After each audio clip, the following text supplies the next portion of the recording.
Can you hear this now? Is that good? Okay.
Welcome, everybody.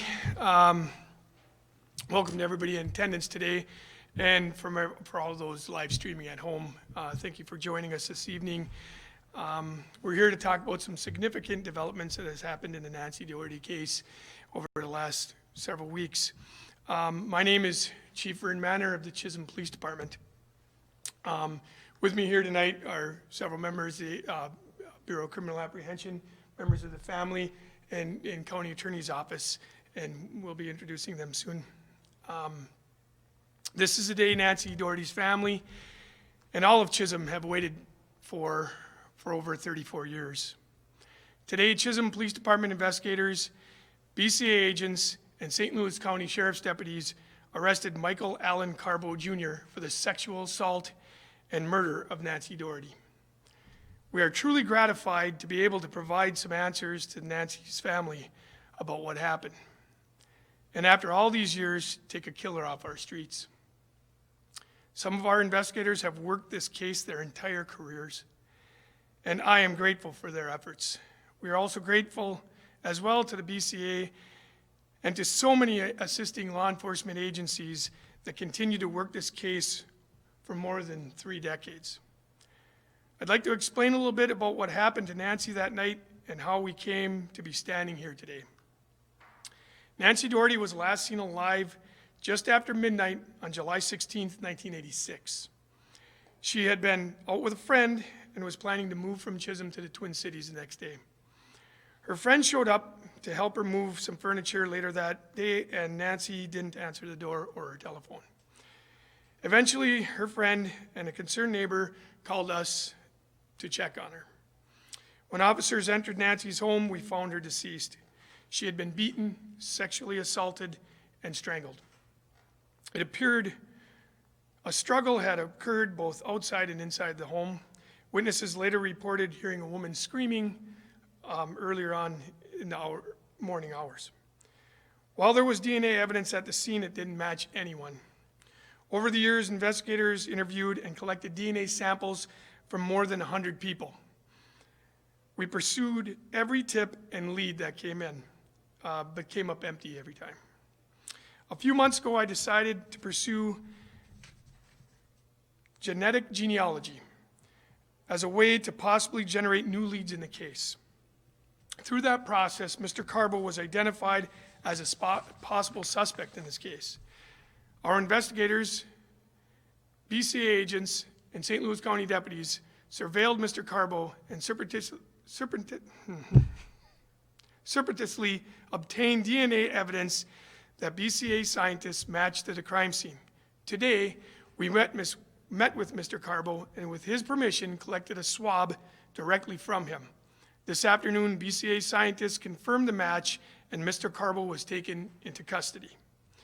I'll now turn it over to BCA Superintendent Evans, who will speak a little further on the BCA's role in this investigation. Thanks, Chief. Well, good evening, and thank you all for being here with us this evening to share this important news on the developments in the Nancy Doherty case. I want to first start by thanking all the women and men of the BCA that worked diligently on this case for the same decades, alongside our partners from the Chisholm Police Department who never gave up on this case. In addition, the St. Louis County Sheriff's Office, St. Louis County Attorney's Office that have worked collectively together on this case to pursue leads on this investigation and to really search for the person that was responsible for Nancy's death so many years ago. BCA agents and scientists have been working on this case alongside Chisholm PD for 34 years. And the thing that we're most proud of today is that we finally give answers to her family. That's what the Chisholm community's been looking for. That's what her family's been looking for, so that somebody is held accountable for the crimes that that individual committed on that date. This crime scene was examined at that time, and evidence was collected that was really important to this investigation. We had multiple full DNA profiles that were recovered from the same individual in that scene. As the chief mentioned, genetic genealogy finally provided the lead that ultimately led to the DNA match in today's arrest. Genealogists accomplish this through a combination of comparative DNA analysis. They measure the amount of DNA and they look for people that may be related to somebody in publicly available databases. Those genealogists then search through those databases that are available in public forums, that are agreements in place that law enforcement is able to use those, and then they're able to determine if somebody was linked to that case. In this case, we got just such a lead. So today, as that sample was collected, a sample was collected from Mr. Carbo, and it was flown down to our laboratory in St. Paul, where it was examined today to have a known sample from him, and it was matched to the crime scene from all those years ago, finally providing the key piece of evidence that we needed in this case to move it forward so that we can provide those answers we've been searching for. What I want everybody to know in this is we wanted Nancy's family to know from day one is while these cases to us continue year after year, they are never cold in our eyes. Every time we examine a piece of evidence or technology advances, these investigators and the chief, as he mentioned, look at that evidence again to see can we provide additional answers and information so that we can solve cases, because a murder in a community can never go unsolved, and we will all work together collectively as partners to bring to justice those who harm people in our communities across Minnesota. And with that, I'm going to turn it over to the St. Louis County Attorney's Office for a couple of comments. Good evening. My name is Carl Sundquist. I am Assistant County Attorney with the St. Louis County Attorney's Office. First off, our condolences to the family of Nancy Doherty, and also just wanted to show our appreciation for the unwavering dedication of all the law enforcement agencies that throughout the years have been involved with this case to get it to where it is now. Just today, seeing everybody work together was amazing. Tomorrow morning, it is the County Attorney's Office intent to file charges of a second-degree intentional murder, and those will come tomorrow morning. Thank you.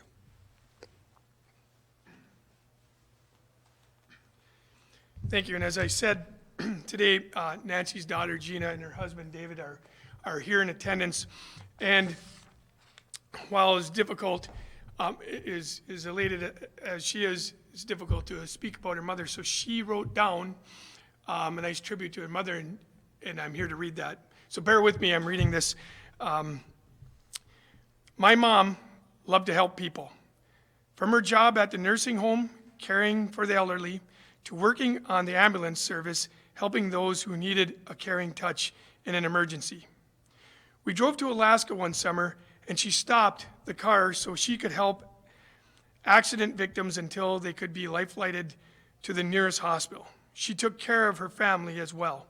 Everyone that knew her will say the same. She was happy, loved to take care of people, and loved her family. Until 1986, when she was taken from us, there are no words to describe the terrible holes that were left in so many lives, including my own.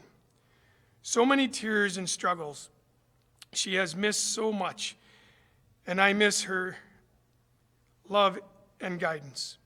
She missed my graduation from college, my wedding, the births of her grandchildren, and more simply, everyday things like a phone call.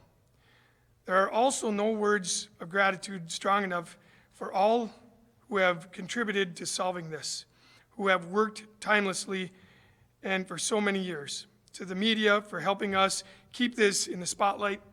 After 30 plus years, I had to start wondering if I would ever know. Special thanks to Scott Erickson, Vern Manor, and Paul Girardi, Denny Fear, and all the officers past and present who worked on this case. My mom can rest now. The family would also like me to remind all of the families that are out there going through similar cases to never give up hope, because your day like this could be around the corner. I have to add credit to Gina herself. She never gave up, and she always pushed us and supported law enforcement to get to where we are today. And thank you, Gina. That was a beautiful tribute. We also would like for you to appreciate and respect the family's need for privacy at this time. And this will be the only statement from the family at this time, as they need their time for privacy as well. So thank you for respecting that. Yep. And now, if there are any questions, we can open it up for any of the panel. The suspect, Mr. Carvel, had he been a suspect or a person of interest prior to this DNA? No, he had never been talked to before in the case. And he lives in Chisholm. Do we know if Chisholm or the general area this whole time? Do you know if the suspect and the victim knew each other? Not that we're aware of. How old was the suspect at the time this happened?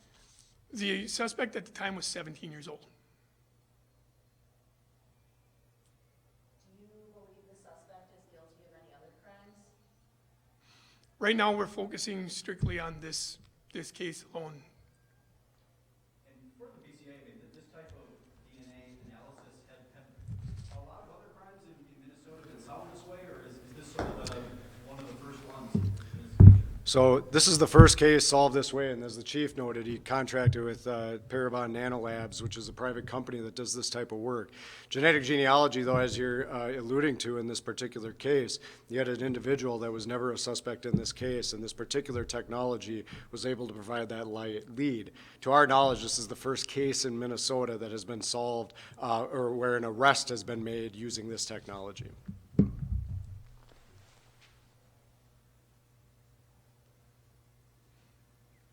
Has the suspect officially confessed? When we approached the suspect, he was cooperative, but that's about all I can say because it's an ongoing active case at this time. Does Mr. Carvo have any prior convictions?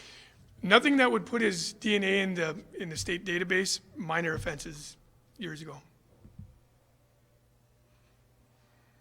When and where will the suspect be charged?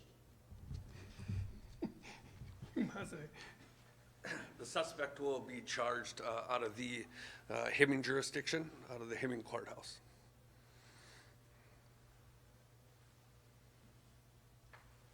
Is there any other information you're able to provide us about the suspect? Maybe like what he did for work, or if he lived in Chisholm all his life, or? I can tell you that he has been in Chisholm for quite a few years and has lived in the area since this happened. So that's about all the information I can give you at this time. Any further questions? Yeah, why have you decided to charge second degree? That one actually is better for you to explain. It is an ongoing investigation, but at this time, with the evidence and the information we have, that is the crime that fits at this time.